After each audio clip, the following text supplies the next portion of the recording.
Hello friends, स्वागत है आपका मेरे यूट्यूब चैनल कॉन्सेप्ट क्योर पर। और इस वीडियो से हम स्टार्ट करने वाले हैं क्लास 10th की मैथ। तो देखो, हम पढ़ेंगे कैसे ये जान लेते हैं कि जो हमारा चैप्टर होगा उस पर सबसे पहले हमारा क्या आएगा, इंट्रोडक्शन वीडियो, जिसमें हम चैप्टर के बारे में जानेंगे कि चैप्टर में हमें पढ़ना क्या क्या है। और जो भी थ्योरेटिकल चीज़ें होंगी यानी कि जो याद करने वाली चीज़ें होंगी उसको हम फर्स्ट यानी कि इंट्रोडक्शन वीडियो में ही देख लेंगे।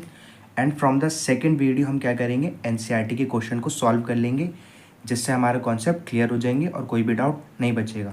और उसके बाद भी अगर कोई डाउट बचता है तो आप कमेंट में पूछ सकते हैं, ठीक है। तो चलो स्टार्ट करते हैं फर्स्ट चैप्टर से। तो देखो, फर्स्ट चैप्टर क्या है, रियल नंबर। तो सबसे पहले हम जो भी चैप्टर पढ़ेंगे उसमें जानेंगे कि जो चैप्टर का नाम है उससे हम क्या मतलब उससे हमें क्या सीखने को मिलता है। तो देखो, जो रियल नंबर है, रियल नंबर से हमें क्या पता लगता है कि हम रियल नंबर के बारे में पढ़ेंगे। तो सबसे पहले जान लेते हैं कि रियल नंबर होता क्या है, ठीक है। तो रियल नंबर होता क्या है, रियल नंबर होता है any number which can be drawn on a number line. The number which can be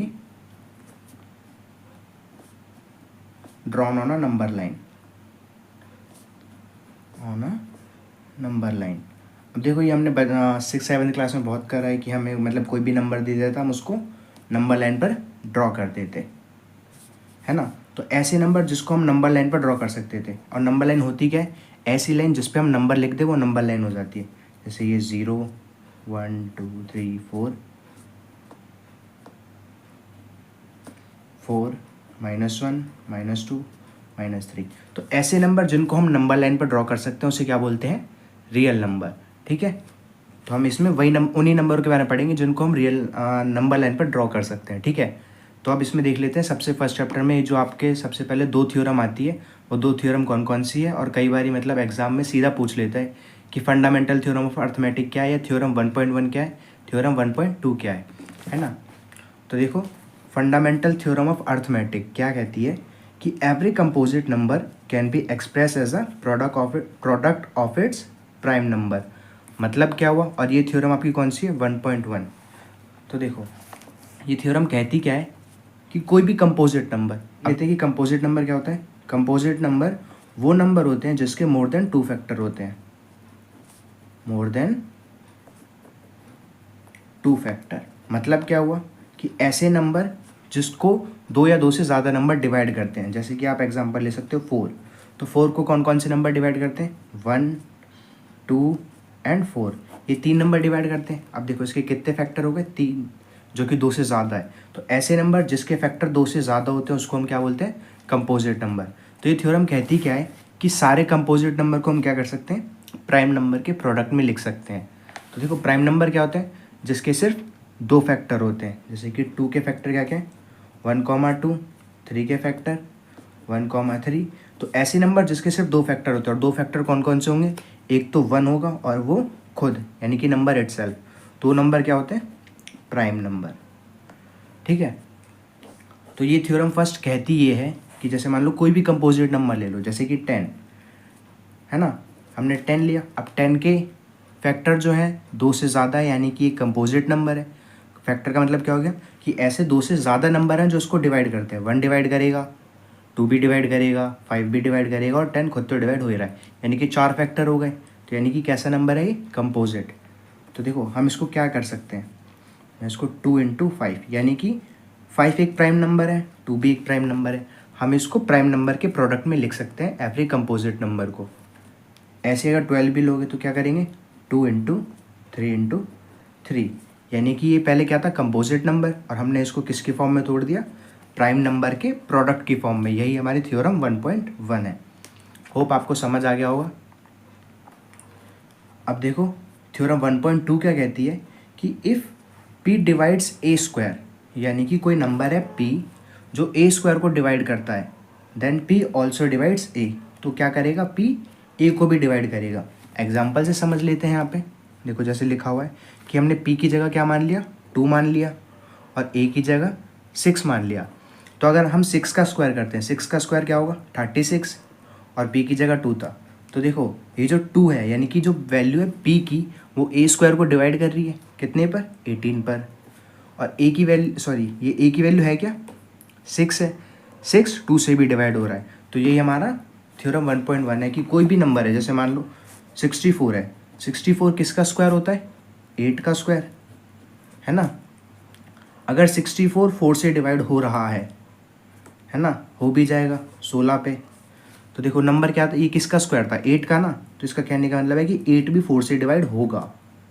ठीक है, यही हमारी क्या है, थ्योरम 1.2, है ना। और इस चैप्टर में जब हम स्टार्ट करेंगे नेक्स्ट वीडियो से, तो हमें एक मतलब काफ़ी इंपॉर्टेंट और एक ही फॉर्मूला है जो उसमें हमें पढ़ना है।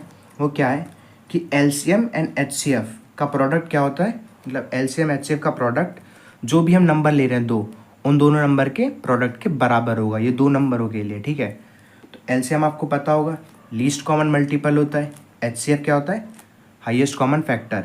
यानी कि जो भी हमने दो नंबर लिए हैं उसका एलसीएम और एचसीएफ अगर उसका प्रोडक्ट करें, और जो दो नंबर जिनका हमने एलसीएम और एचसीएफ निकाला है वो दो नंबर ले, तो इन दोनों का प्रोडक्ट यानी कि नंबर जो लिए हैं उनका प्रोडक्ट और एलसीएम और एचसीएफ का प्रोडक्ट क्या होगा? आपस में बराबर होगा, है ना।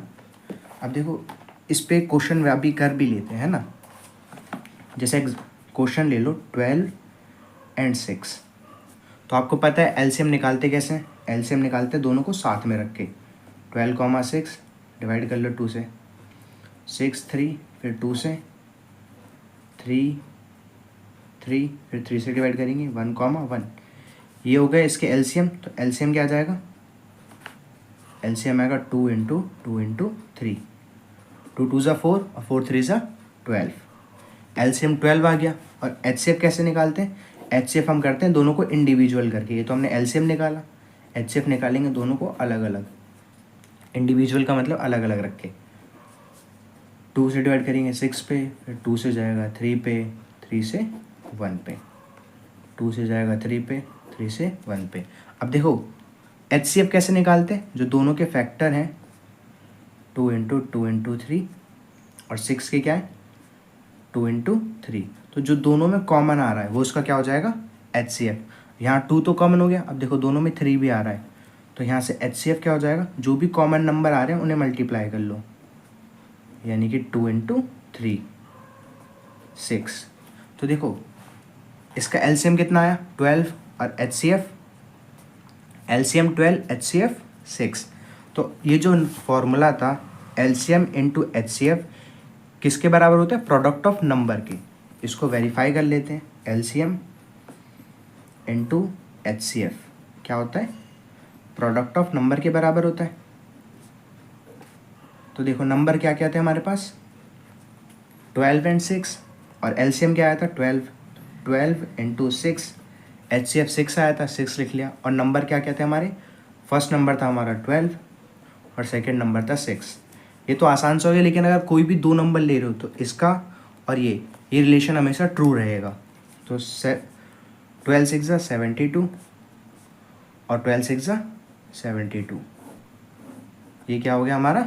रिलेशन वेरीफाई हो गया। और ये सब नंबर के लिए ठीक होगा हमेशा, यानी कि जब भी हम दो नंबर लेंगे तो उसके लिए हमेशा ये रिलेशन ट्रू होगा। और इसी रिलेशन पे हमें क्वेश्चन भी करने हैं जब हम एक्सरसाइज शुरू करेंगे। अब देखो एट द लास्ट इस चैप्टर में जो इम्पोर्टेंट चीज़ बचती है वो क्या है? इंपॉर्टेंट क्वेश्चन की रूट वाले क्वेश्चन होंगे कि √2 √3, यानी कि रूट के अंदर प्राइम नंबर, रूट के अंदर प्राइम नंबर अभी बताया था ना, वही कि जो भी अगर जब भी जैसे कोई क्वेश्चन में रूट के अंदर प्राइम नंबर है उसको हमें क्या क्या प्रूफ करना है? इरेशनल प्रूफ करना है। और वो कैसे करेंगे वो हम नेक्स्ट वीडियो में देखेंगे। होप आपको यहाँ तक वीडियो क्लियर होगी कि हमें फर्स्ट चैप्टर का इंट्रोडक्शन में क्या क्या देखना है। सबसे पहले हमने क्या देखा कि फंडामेंटल थ्योरम ऑफ अर्थमेटिक, जो कि क्या कहती है कि हम कंपोजिट नंबर को किस में लिख सकते हैं? प्राइम नंबर के प्रोडक्ट में लिख सकते हैं।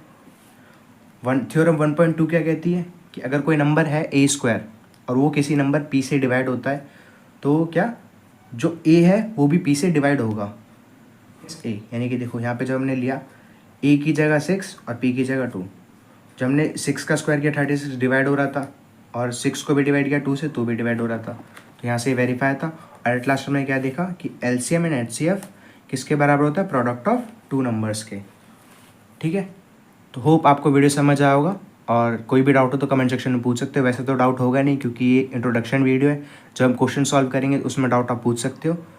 और thank you for the watching, मिलते हैं नेक्स्ट वीडियो में।